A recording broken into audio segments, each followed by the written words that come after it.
And Erock spanked her so hard that he left a really bad handprint. Everyone remembers that, right? Oh, it was awful. There are a lot of people out there lingering longer. They remember that. Let me... oh, you got the actual hit, right? Let me play the little clip. Where's that? Right there. Oh, it looks like Speak. Oh, okay. It's Erock Spank. Okay. Yeah, here it is, him spanking her. She was in agony, pain. He pretty much did it closed.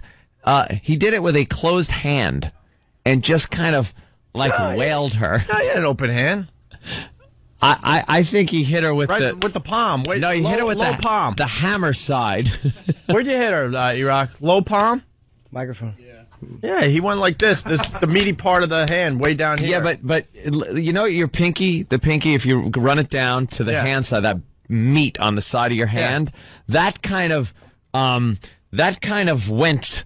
Went with the hit? Yeah, with the hit. And it was almost a karate chop slap. Okay. Yeah, thank you. Karate chop slap. And you could hear, because it's not a sharp smack. It has a thud to it. Yeah. Sounds like a punch. All right, very good. So, well, that caused problems in his personal life with his fiancée. And basically gave Erock a talking to. That he was never to be in the same studio with her or ever talk to her again. Or look at her. Never to even look at her. That was the speech that his fiancée gave him. And the stars aligned yesterday. The last day of Erocktober, Justine Jolie came in with some of her girlfriends to say hi to us. And and Erock was standing about 3 feet away from her. And every time she moved toward him, Erock moved away. He was doing the right thing. Trying to, yeah. And then we thought it would be really cool radio if Erock got his on the air live, and then there was a major breakdown. Yeah. So we're going to play that audio after the break, hopefully. Also, we got Dane Cook 5 minutes away. He was supposed to show up around 7:30. His plane landed early. He's going to do the show with us today. He's going to hang out, which is very, very cool. I believe he's doing 2 dates in Boston. At the old Boston Garden. Well, he's also doing the old Madison Square Garden. I think he sold out one show in a pre-sale. Yeah.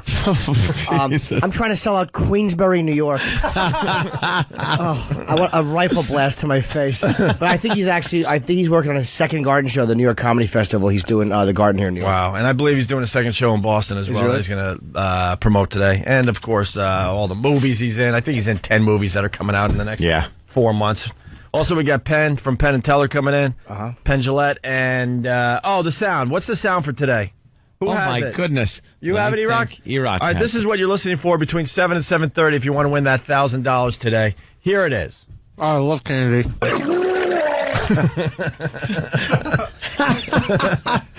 God, I forgot about that. See? Yesterday was so action-packed. It was a great show yesterday, and we got to do it all over again today. Once again, this is what you're listening for. Oh, I love Kennedy. Where is that fathead today? Is he off? Yeah. Gurgle. 10th caller will get the $1,000 between 7 and 7:30. Phone number 877-212-O&A. Happy Povember to everybody. Another chance to win $1,000, or at least that's when the contest will begin. Every day it's between 7 and 7:30. If you're looking for a specific sound, if you hear that sound, if you're the 10th caller, you win the $1,000. And in case you don't know the sound from day to day, you can go to OandARadio.com. The sound is up there. Hey, I know that dude. Dane Cook, everyone.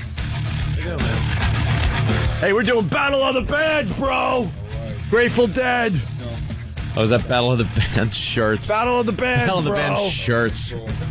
I think AC/DC would kick the Grateful Dead's ass. I don't know about that. What if the Grateful Dead started passing the peace pipe around? Oh, getting them stoned? You get AC/DC stoned, then you got a fight on your hands. Yeah.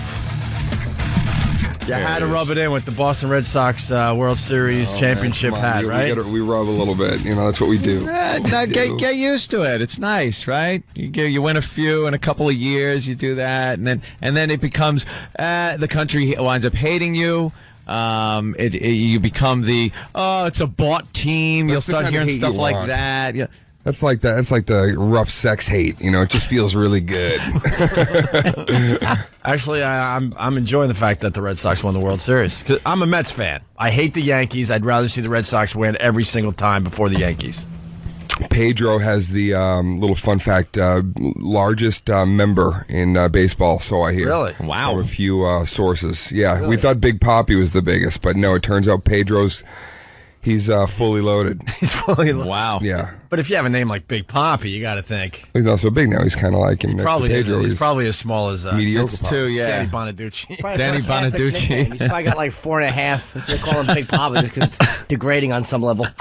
That's why Randy Johnson had his nickname, the Big Unit. That was what Randy Johnson's nickname meant. All right. Yeah. Jimmy brings up a good point because you had you get the big fat guys and their name is Tiny. Yeah.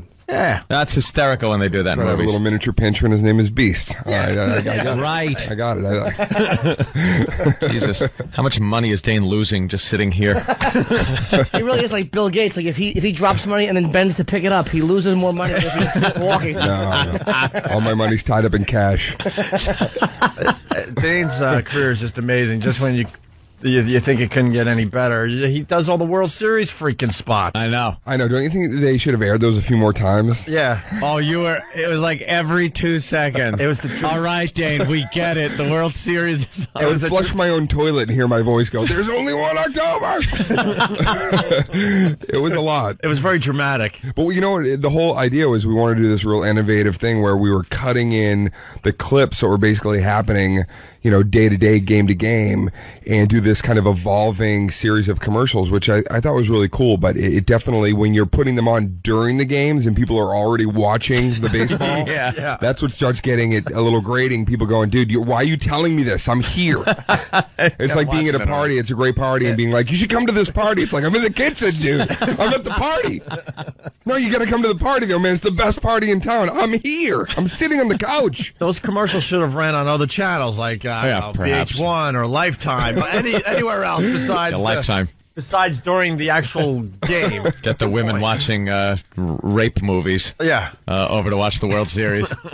Jeez, let me think of that storyline. Woman finds bestest ever guy in the world. Friends kind of suspicious of him. She's blinded by love. He turns out to punch her in the face every day until she has to set his bed on fire and kill him, and then she gets off the hook. Somehow, some way. Yeah. Because starring Marky Post. Oh, because she falls in love with the investigator. Marky Post. Always. Oh, yeah. It's always And Suzanne Pleshette. Valerie Bertinelli in a very special Lifetime exclusive. Can we turn the heat on in here, by the way? Yeah, This Jesus. place built on an Indian burial ground. Why am I sweating like Shaq at the foul line? Jesus. It's Killing me. usually it's too cold in here, so I don't know what's going on. I know. I'm sweating. jacket guy every day in here, and today it's baking. Did I just see Xanadu on Broadway, and is that real, or is this... That's real. There's Xanadu. Yeah.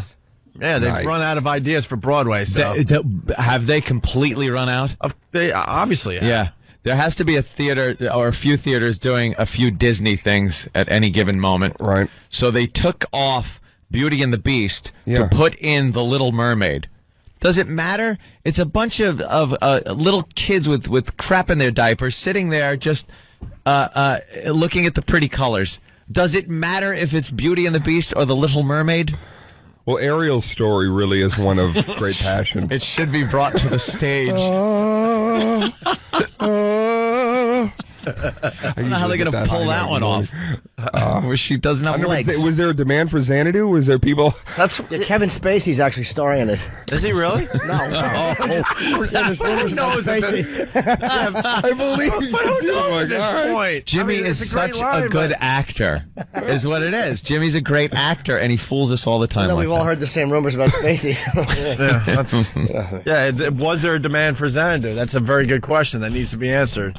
So, hey, you're playing the Garden, you're playing the old Boston Garden. Yeah. You're all over the joint. Yeah, the Rough Around the Edges tour, man, starts off in Toronto at the Air Canada Center tomorrow night. How cool is that? The Air Canada Center. Yeah, it's I'd wild, imagine man. there's about 400 or 500 seats in that place. There it is. Perhaps Yeah, more than that. We opened Section Z.